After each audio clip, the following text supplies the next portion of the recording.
Welcome to the deep dive. We're here to take that stack of sources you gave us and really pull out the clearest story, giving you that shortcut to being instantly informed. Today, we are diving into one of the most, intense stories of self-determination I think I've ever come across. It's the life documented in Tara Westover's incredible 2018 memoir, Educated. Our sources are summaries and some really thorough reviews of this huge international bestseller. And our mission, it's pretty powerful.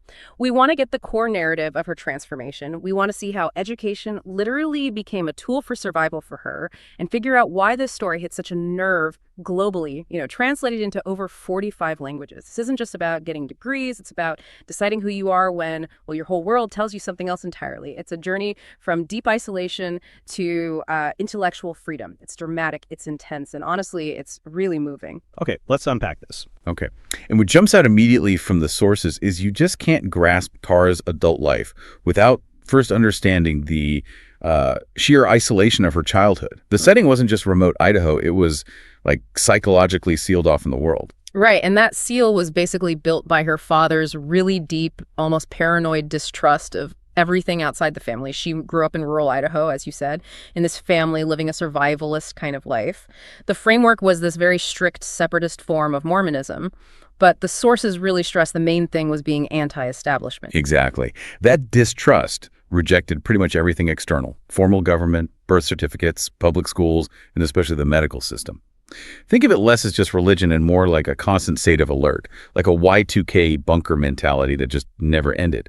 Her father was convinced society was about to collapse any minute, and being prepared, self-sufficient, was everything. And this wasn't just talk, right? It had dangerous real-world consequences because they refused doctors, injuries, and there were apparently many, from working with scrap metal in just dangerous conditions on their mountain property. Wow. These injuries were often ignored or just treated with herbs, sometimes leading to, near-death situations. It's actually quite startling how deeply ingrained those inherited beliefs became. They made every accident or injury not a reason to seek help, but sort of proof that the outside system couldn't be trusted. This extreme isolation meant the family dogma was the only reality she knew growing up. She wasn't taught critical thinking. She was taught obedience and survival within those very narrow confines. Although it's interesting, the sources do mention that even within that, there was some capacity for self-teaching, especially with her mother. She became a self-taught herbalist and midwife. Yeah, that's a fascinating detail.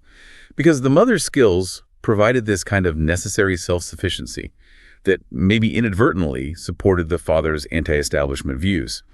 But the sources suggest her role didn't really challenge his authority fundamentally. It just made the family even less reliant on the outside world, which kind of reinforced the isolation. But despite all of that, the lack of schooling, the danger, the control, something inside her started to shift. She saw her older brother, Sean, being abusive and violent, behavior the family often just minimized or explained away, and she started to realize the only escape, the only way to maybe find safety was through knowledge. And that brings us to this really pivotal moment, the escape clause, you could call it, her decision to learn enough to actually apply to university. Right, and the sources really emphasize this wasn't just going to college, it was choosing a completely different identity, a huge leap.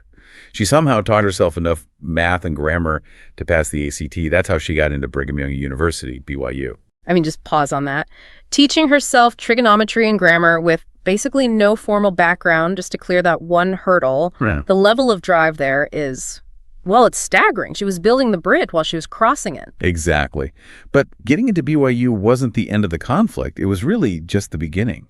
When she arrived, she stepped into a world filled with information she literally didn't know existed. The memoir apparently details this profound initial shock and struggle. She didn't know basic things like how to take notes in a lecture. She didn't understand historical concepts being discussed. She'd never even heard of the Holocaust. Wow. That must have been an absolutely crushing identity crisis right then and there. How do you even begin to reconcile the reality you've always known, which taught you nothing about the outside world, with what you're suddenly facing in a university classroom? She must have been grappling so deeply with family loyalty, massive self-doubt, and this terrifying idea that maybe everything she believed about the world was wrong, or at least skewed. And if we step back from her specific story for a moment, this is where the book has such universal impact. It's in those lessons she learned during that struggle. This is where that theme of family versus self really starts to become this painful negotiation for her. The second she started questioning her upbringing, she felt like she was betraying her family's entire way of life, their survival narrative. Yeah, it probably didn't feel like choosing freedom, more like committing treason against them. But she kept going. And she didn't just survive at BYU, she launched herself onto this academic path that is, frankly, almost unbelievable given where she started. She basically turned that initial knowledge gap into fuel for herself.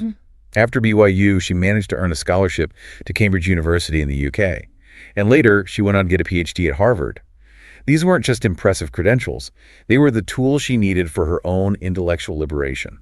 How does studying those specific subjects, history, philosophy, critical thinking, how did that actually help her process her past, do you think? Well, they gave her a framework, different ways of understanding. History showed her there are alternative narratives, that the official stories people tell, like the one her father constructed, are often incomplete. They mask other realities.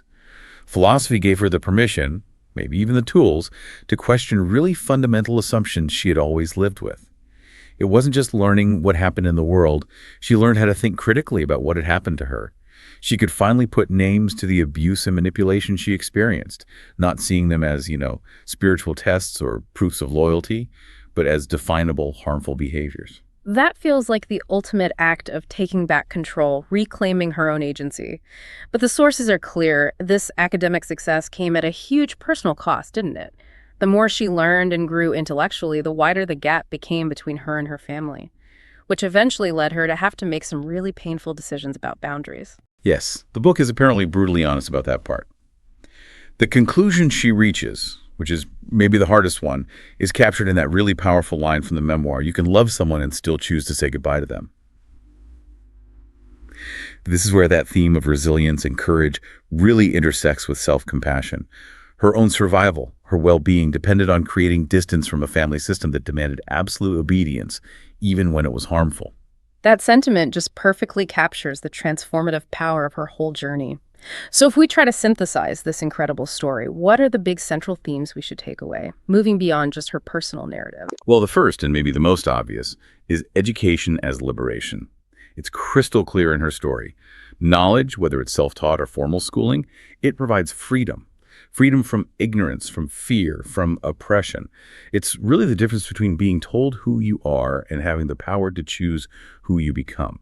The second key takeaway is tied right into that internal struggle we talked about, identity and self-discovery. Her journey shows that finding your true self often requires understanding the world outside your original upbringing. It might mean holding conflicting truths simultaneously, like the truth of loving your family and also the truth of the harm they caused you in order to define yourself authentically. And I think what the reviews really picked up on was how universal that struggle is. Even if the details of her life are, extreme, we all wrestle to some extent with inherited expectations, family loyalties, the stories we're told. Her story is just a much more intense version of that common human conflict. Exactly right. The sheer determination, the grit and resilience it took for her to basically rebuild her entire worldview from scratch while navigating these incredibly demanding academic environments that resonated deeply with people everywhere. It showed that self-worth can be prioritized and sometimes must be prioritized over blind loyalty, even to family. Yeah, the impact of Educated was just massive, a global phenomenon.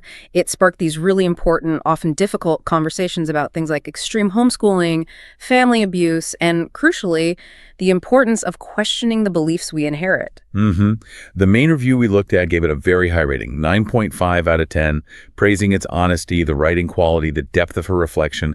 It did note one potential, let's call it a weakness, that the extremity of the family situation, the violence, the isolation, might be hard for some readers to fully connect with or grasp. But ultimately, the consensus seems clear. The story is a vital testament to survival through intellectual awakening. That really captures the essence of the journey we've traced. From a life with almost no formal schooling, high on a mountain in Idaho, dealing with abuse and this intense isolation, all the way to achieving a PhD from Harvard, driven purely by relentless self-determination and, I guess, the courage to change her own mind about everything. Absolutely. The memoir really demonstrates that education isn't just about collecting facts or getting a diploma. It's fundamentally about discovering yourself. It's about setting necessary boundaries for your own well-being and emphasizing the freedom to choose your own path, no matter where you were forced to begin. And this maybe raises an interesting question for you listening right now. If we define intellectual liberation, partly, as the courage to question the beliefs you've inherited. What's one deeply held belief in your own life? Maybe it's about success or family roles, or even a political view that you haven't really subjected to rigorous critical thinking yet. Just something for you to mull over. That is a challenging thought to end on and a very relevant one. Thank you for joining us for this deep dive into Tara Westover's truly extraordinary story. We hope this discussion encourages you to explore the transformative power of learning in your own life. We'll see you next time.